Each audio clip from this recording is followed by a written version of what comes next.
Être chauffeur de car et multiplier son salaire par 1,3 en un an grâce à l'immobilier en utilisant la stratégie de l'investissement locatif, c'est possible et je vous explique comment dans cette vidéo. Avant de se pencher sur la partie immobilière, je vais quand même vous raconter un peu mon histoire, ce que je fais dans la vie et combien je gagne.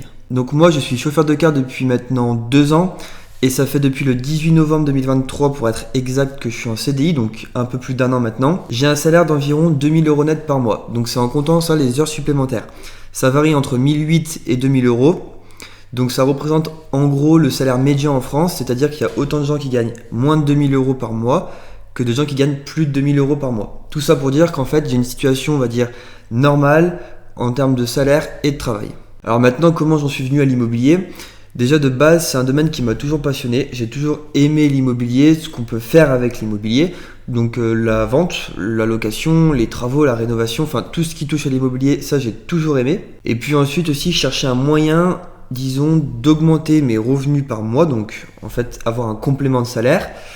Et en fait, vu que ça m'a toujours passionné, l'immobilier, naturellement, je me suis penché dans ce domaine-là. Donc, je me suis renseigné sur YouTube en lisant des livres et pas mal d'autres sources aussi de renseignements. Notamment, j'ai côtoyé des gens qui ont investi en immobilier et donc ça m'a vraiment poussé à me lancer concrètement en immobilier. Il y a aussi une autre raison qui fait que je me suis lancé en immobilier.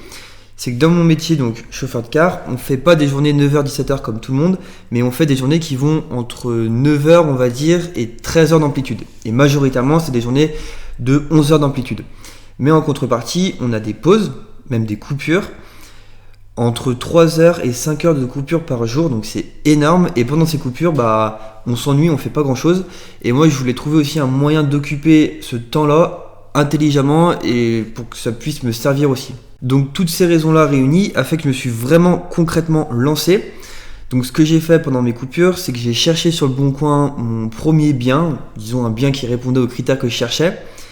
Et j'ai fini par le trouver, donc ça a pris à peu près un mois et demi pour trouver le premier bien immobilier que j'ai acheté. Donc en gros ce que j'ai fait pendant cette année 2024, qui est ma toute première année d'investissement en immobilier, c'est au mois de janvier, le 18 pour être précis, j'ai signé ma première offre d'achat pour 2 biens immobiliers, 2 studios. J'ai signé l'acte de vente du coup pour ces 2 studios au mois d'avril, avril-mai. Ça a un peu traîné, mais bon, on y est arrivé finalement. Donc de janvier à mai, j'ai pas rien fait en immobilier. J'ai continué à chercher des biens sur le bon coin toujours, et j'en ai trouvé donc le troisième. Je l'ai trouvé au mois de février-mars par là, et j'ai signé l'acte de vente au mois de juin. Donc en fait, si je récapitule, au mois de juin, j'avais 3 biens immobiliers qui sont 3 studios de 30 mètres carrés chacun quasiment. Donc ensuite, ce qu'il fallait que je fasse à partir du mois de juin, c'était trouver les locataires. Donc sur les 2 premiers que j'ai achetés, les locataires étaient déjà en place, donc là j'avais rien à faire. Mais sur le troisième que j'ai acheté, là par contre, il fallait que j'en trouve un parce qu'il était vide. Et pour tout vous dire en toute transparence, j'ai galéré. J'ai même eu peur à un moment et j'ai même douté de est-ce que j'allais arriver à louer ou pas. Et en fait, il se trouve qu'au mois d'août, j'ai trouvé le locataire au 8 août. Il est rentré le 8 août pour être précis. Mais en fait, de juillet, début juillet vraiment au 8 août, j'étais en panique et je pensais vraiment ne pas trouver de locataire. Donc c'était vraiment mon seul focus là. C'était faire des visites, passer des appels et trouver le locataire le plus rapidement possible. Parce que j'avais pas de locataire, donc j'avais pas de revenus. Mais par contre, il fallait bien que je paye les mensualités à la banque. Donc c'était vraiment une période de doute, on va dire. Mais finalement, le 8 août, j'ai quand même trouvé mon locataire. Donc là, j'étais soulagé. Donc une fois que j'ai trouvé mon locataire, finalement, au mois de septembre, j'ai repris les recherches sur le bon coin parce que je pouvais encore acheter. Et là, j'ai trouvé un T2.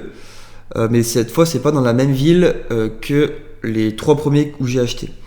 Pour la simple et bonne raison que, vu que j'avais galéré à trouver un locataire sur mon 3e appartement, je me suis dit, maintenant, je vais acheter dans une ville où la tension locative est très élevée. C'est-à-dire qu'en fait, les locataires ont du mal à trouver une location. Donc nous, en tant que propriétaires, on n'a pas vraiment de galère à trouver un locataire assez rapidement. Donc lui, j'ai signé le compromis au mois de novembre, donc novembre 2024. Et donc là, la vidéo va sortir le 11 janvier normalement 2025. Et l'acte de vente devrait être signé dans les prochains jours, vers le 20 janvier 2025, c'est signé, c'est acté. Donc si je résume un petit peu ma première année d'investissement 2024 en termes de chiffres, j'ai 1640 € de loyer par mois, mais à ça il faut bien entendu enlever les taxes foncières, les différentes charges de copropriété, mais surtout les mensualités que je dois à la banque. Et donc une fois tout ça enlevé, il me reste 490 € de net dans la poche. J'ai aussi un total d'environ 30 000 € de plus-value, donc c'est-à-dire que si je vends tous mes appartements aujourd'hui, je vais récupérer donc l'apport que j'ai mis, je vais rembourser mon crédit, mais en plus il va me rester 30 000 €. Donc ça c'est ce qu'on appelle la plus-value. Donc là je vais rester un petit peu vague au niveau des chiffres sur mes biens immobiliers, parce que l'idée de cette vidéo c'était vraiment de faire une présentation rapide de la chaîne YouTube, puisque c'est ma première vidéo YouTube.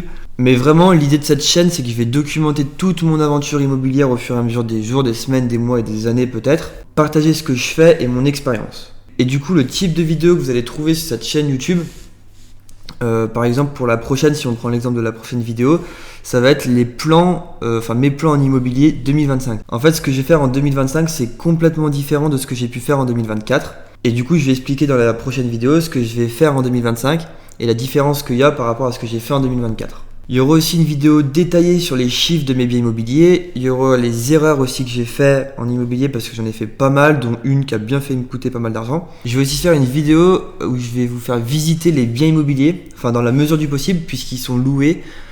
Donc je sais pas trop comment je vais faire encore, mais je vais essayer de me débrouiller. Et il y aura aussi une vidéo sur l'avancement des travaux, enfin travaux entre guillemets, c'est plutôt un gros rafraîchissement.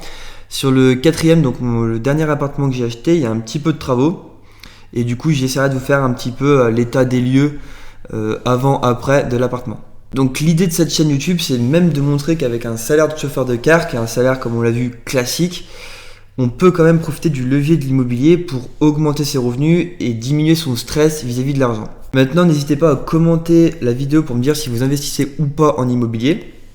Likez et partagez la vidéo, ça m'aidera énormément pour mes débuts sur YouTube. Et surtout, abonnez-vous pour pas manquer les prochaines vidéos. Sur ce, c'était Paul, allez, ciao!